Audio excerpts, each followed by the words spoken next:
Toute la semaine, c'est Julien Plicard du restaurant Le Bistronome à Nancy qui nous accueille dans sa cuisine. Après les rillettes en apéro, on va s'occuper de l'entrée. Qu'est-ce que tu nous prévois aujourd'hui, Julien? Donc un filet de truite à l'unilatéral avec un râpé de pommes de terre, ketchup de betterave et puis un petit peu de caviar de hareng. Ok, ça marche. On commence par quoi? Dis-moi. On va commencer par ce qu'il y a de plus long, toujours dans une recette, donc le râpé de pommes de terre. Ça marche. Voilà, donc on va râper les patates. D'accord, donc là, c'est des pommes de terre que tu as pris, épluchées, Alors, c'est des préparées. petites pommes de terre style rat, Ouais, donc ça, la variété. une variété à chair ferme qui D'accord. en général est plus chargée en amidon. C'est pour ça qu'on évite de les prendre pour faire de la purée, parce que sinon ça fait une purée élastique. Mais nous justement on veut cet amidon pour avoir quelque chose qui se tient à la cuisson. D'accord. Voilà, donc il suffit juste de les mettre dans le robot. D'accord. Je les mets dedans. Oui. T'appuies.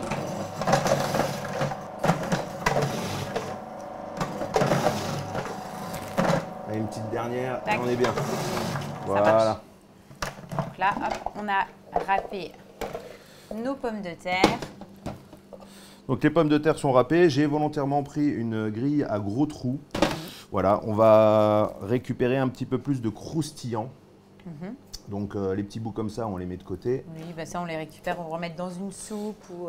Exactement, dans une soupe ou on peut dans la prochaine purée. C'est ça. Alors là, tu les mets dans un torchon, pourquoi? Alors on va les mettre dans un torchon en fait pour enlever. Alors on a besoin de l'amidon, on n'a pas besoin de l'eau de la pomme de terre. Donc nous ce qu'on va faire, c'est qu'on va presser cette pomme de terre pour vraiment faire sortir un maximum de jus et garder que la patate D'accord. avec son amidon. Tu veux conserver l'amidon, mais pas l'eau de végétation. Exactement. Donc là c'est la petite séance de sport. D'accord. Hein, on pense On à se fait quelqu'un les qu'on bras. n'aime pas et puis on lui tord le cou, ça vient tout seul. Voilà. Ok, donc Parce là, que là, il n'a pas survécu. Donc on va débarrasser donc tu débarrasses donc tes pommes de terre, les pommes de terre. enfin tes râpés Voilà. dans un contenant. Et là, on est sur un produit qui est quand même très très sec en fait. Hein. Et donc à ça, on va rajouter juste un petit peu de sel. Et je mets vraiment que du sel. Moi. Le but étant vraiment d'avoir juste un assaisonnement nature pour pouvoir laisser la place en fait à la vraie star de l'assiette qui est le filet de truite. Oui, en fait, là, tu utilises vraiment la pomme de terre pour accueillir et faire un petit Voilà. lit à ta truite. Exactement, on va se faire un petit lit croustillant.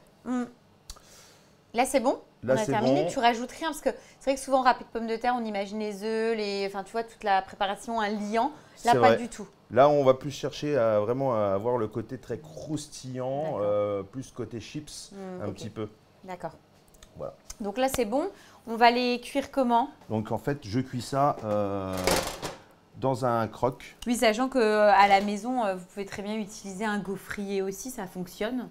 Exactement. Un gaufrier, appareil à croque-monsieur. Donc on va laisser bien chauffer. On le laisse chauffer. On mettra juste un tout petit film d'huile. Oui, pour mais pas que ça accroche, plus. c'est tout. Voilà.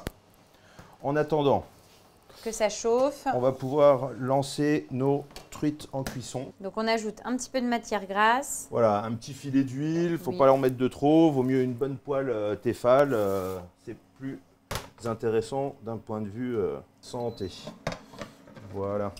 Hop. Et donc là, on vient déposer délicatement. Côté peau, puisque comme tu l'as dit, on est sur une cuisson unilatérale. Voilà. Donc on fait attention aux projections, parce que forcément la poêle est un peu chaude. On va lancer nos pommes de terre.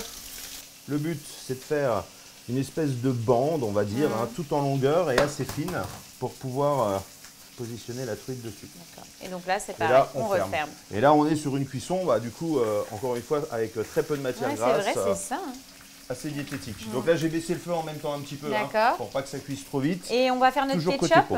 Et on va lancer donc le ketchup. Alors dans ton ketchup, tu vas mettre quoi? Donc betterave. Donc on a pris une betterave simplement cuite à l'eau. Oui. Mais c'est très bon aussi de les rôtir à la maison. On prend une grosse betterave crue, on l'enferme dans une feuille d'aluminium avec juste un petit peu de gros sel, un filet d'huile d'olive. On ferme ça et on cuit en fonction de la taille jusqu'à 2h30 au four. Oui. Mais C'est super bon. on perd ce côté trop terreux qu'on peut retrouver des fois sur une cuisson. On va ajouter quelques filets d'anchois pour le côté sel et apporter un petit côté iodé. D'accord. On va ajouter une échalote crue.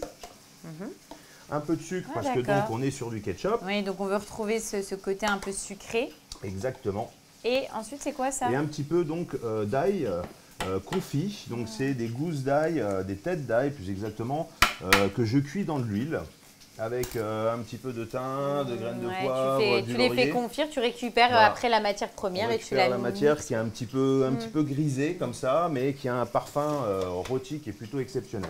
Donc là, tu mixes. Et là, on mélange tout pour avoir notre ketchup. C'est le moment bruyant de la recette, c'est celui où on mixe. Et donc dans ton assiette, on aura ketchup et j'ai vu que tu avais préparé, c'est quoi, c'est une petite mayonnaise ça? Alors c'est une petite mayonnaise, en fait on va lier notre préparation de betterave avec la mayonnaise. Donc là finalement on n'a plus qu'à terminer notre ketchup de betterave et puis à dresser. Exactement, là les truites sont presque cuites et le râpé a eu le temps de cuire en même temps. Donc là on peut rajouter 2 cuillères à soupe. À soupe, oui à soupe. Ouais voilà, 2 cuillères, hop, et puis on sera bien.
C'est top parce que on a vraiment ce goût de poisson qui se marie très très bien avec ton ketchup comme ça qui revient. Ouais, ça vient booster le truc quoi. C'est ça, c'est top.